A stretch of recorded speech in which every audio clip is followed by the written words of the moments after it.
So this morning I started my day by waking up, and I'm actually pretty proud of that. I mean, apart from the fact that my alarm went off at 5:15 this morning and it's been a crazy, hectic day, it's pretty good to be here, and it's pretty great to be here at TEDx. And the reason that I'm somewhat proud of that seemingly insignificant achievement of waking up is that this morning for 5 Aussie men, that wasn't the case. They're not here today, and they don't know that any of this is going on, because yesterday they reached a point in their life where they believed it was a better option for them to kill themselves than to wake up today. Another 5 Aussie men will do the same today, and tomorrow, and the day after that, and the day after that. And before this year is out, just under 2,000 Aussie men will have suicided. If we expand that out to a global context, that's around 700,000 men. And by this point, we can only represent each man by a single individual pale pixel. For each completed suicide, there's then another 20 suicide attempts. I'd show you that, but I'd need another 7 HD slides worth of pixels to show you that. It's literally an epidemic at a rate higher than leukemia, than even war. Men are killing themselves. And if you're a guy in this room between the ages of 14 and 44, the biggest threat to your life right now is actually yourself. But I don't want to get too bogged down in statistics. Instead, I want to talk about what each and every single one of us can do to help reduce the rate of suicide. But in order to do that, we need to first understand a little bit of common context and a little bit of common understanding around what it is we mean when we talk about men, mental health, and suicide. And those ground rules are preempted by a small disclaimer. And that disclaimer is that suicide also affects women. Despite the fact that men complete suicide at a rate 5 times that of women, women attempt suicide at just as high rates as men. But as someone who works in the space specifically in men's mental health, I'm going to leave that conversation for someone who is far more capable at that conversation. So the first ground rule we need to understand about mental health is that mental health exists across a spectrum. Now that might sound like a really obvious thing to say, yet often when conversation about mental health or mental illness comes up, that spectrum becomes really narrow. When we talk about physical health, we understand that at one end of the spectrum we have something as small and insignificant as a paper cut, and that's not to in any way diminish the bizarre agony that is a paper cut, right up to the other end of really serious terminal illnesses like cancer. The same spectrum and just a wider spectrum exists for mental health too. At one end we have really serious mental illnesses like psychopathy and severe clinical depression. But at the other end, we have things that aren't mental illnesses, that are just poor mental health. So it might be a tough day, you might be going through a bit of a rough patch, it might be a breakup. And when it comes to physical health, we know that if we get a scratch, we put some betadine and a Band-Aid on it to make sure that minor thing doesn't become something worse. And the same thing needs to happen with mental health. So if someone is going through a bit of a rough patch, we need to take action and make sure that support is there to make sure that that seemingly insignificant moment in their life doesn't become something more serious. The second ground rule is that suicide is a behaviour. In and of itself, suicide is not a mental illness. Rather, it can be the result of a mental illness or significantly poor mental health. For the vast majority of people, suicide is when their inbuilt coping mechanisms are outweighed by their current circumstances. And although it's true that for a really small minority of people, thoughts of suicidality can be ongoing or even lifelong challenges, for the vast, vast, vast majority of people, thoughts of suicide are really temporary. And this is backed up by a study that came out of the States by Dr. Richard Seiden, which studied 515 people who were restrained whilst attempting suicide off the Golden Gate Bridge. And this was a really longitudinal study. And what they found was that years and years and years later, that of those 515 people who were restrained, 94% were still alive or had died from natural causes. 94%. So, although 6% is still far too high, it suggests that, again, with the right intervention, with the right support, we can significantly reduce the rate of suicides. And what's interesting to note too, of that 6% who did go on to suicide, is that a third of those suicided within the first 6 months of the initial attempt. The third ground rule is that men are emotionally complex. Now, I'm sure we've all seen on our social media feeds and on Facebook and on Twitter, study after study that say that women are more emotionally intelligent than men, and that they express themselves in more emotional terms than men. And so you'd be forgiven for thinking that as men we're naturally emotionally stunted. But what's interesting about these studies is when you look at them closer, is that these studies often talk about how is it that men express themselves outwardly. They don't actually look at what it is that men are feeling inwardly. Now, back in 2014, myself and my team at Spur Projects, we ran a project called How is Australia Feeling?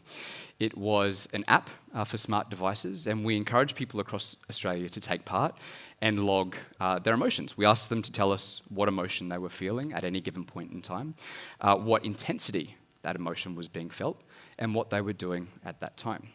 And so again, you'd be forgiven for thinking that the results between men and women would be vastly different. That's what we expected as well. I should also point out too that in terms of men potentially being more emotionally stunted, there's actually a term that's been coined, normative male alexithymia, which literally means without words for emotions. But anyway, getting back to the data. This here is the data from women.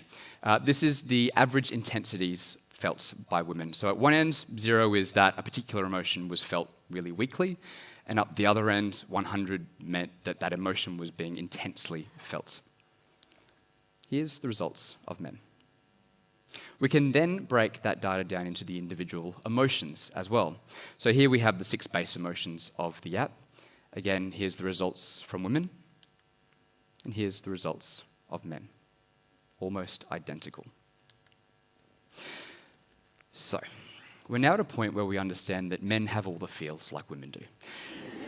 It's been suggested that potentially we're not hardwired to express ourselves at the same emotional level as women, but I think there's also something else really major at play. These things. A lot of people in the audience know.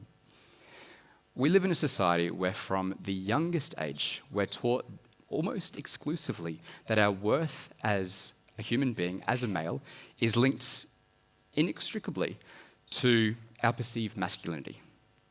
And that if we want to be a real man, that we have to conform to a really narrow definition of what it is to be a man. And if you don't believe that, these are products that are literally on sale today.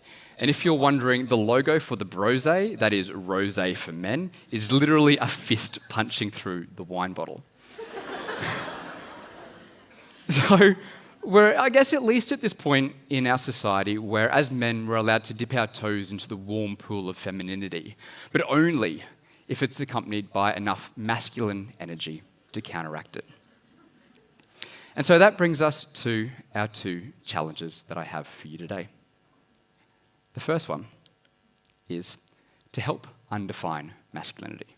Now, this isn't about redefining masculinity. This isn't about saying that, okay, you no longer have to have a beard and chop wood to be classed as a man, but you now have to do something else. No, it's about challenging yourself and challenging other people when they try to define masculinity. So, for example, if you have a mate who says, oh, I'm off to Broga, you can say, no, you're going to yoga, and that's fine. Or if you have a friend who accidentally blurts out that their favourite movie is Notting Hill, then you can pull yourself back and go, well, actually, no, I don't need to laugh and mock them because it doesn't fit into this little box of pre-ticked movies that men are allowed to watch. No, instead you mock him because that movie is just horrible. And I think this is summed up best by my pseudo-childhood mother, Noni Hazelhurst from play school, who once said, what would it mean if we could empower women and mend the broken hearts of men? And the reason why undefining masculinity in general context is so important is that we can't possibly hope to get men to talk about their feelings and their emotions purely in a mental health context if all those other barriers and constructs remain. So by breaking down general constructs of masculinity, we're then able to also help those constructs that stop men from help-seeking behaviour. The second challenge I have for you, and this is a really, really simple one, is to spend some time with your friends and family. If we jump back to the data from How is Australia Feeling, these are the results of emotions logged when people were socialising, when people were spending time with their friends and family. And what you'll note is by a really large margin, the most commonly felt emotions were peacefulness and happiness. So the simple act of hanging out with your friends and family is really important. But it's also important too for you to share information about yourself, to share how you're feeling, potentially your emotional vulnerabilities. Because we know from the data that if people are in environments where other people are sharing how they're feeling, the other people in those environments are more likely to share as well. It's important to remember, though, that having a conversation isn't some sort of emotional side alley slot machine where you can pop in an emotion or a vulnerability and expect one in return. But by laying a foundation of openness and honesty, you're allowing the other person to do the same. And so that's it. They're my two challenges for you. One, to help undefine masculinity, and two, to take a mate out for a coffee. So although these two things are really, really small actions, and they might seem really insignificant, by doing these things, you're actually taking really big steps to empower men to talk about their feelings and to talk about their mental health. And as I said at the start, there are 5 guys out there today who are alive at this very second. Their hearts are still beating, and they won't be by this time tomorrow. But the conversations we have today, the way we engage each other today, the way we interact with the people around us today can literally change that. Thank you.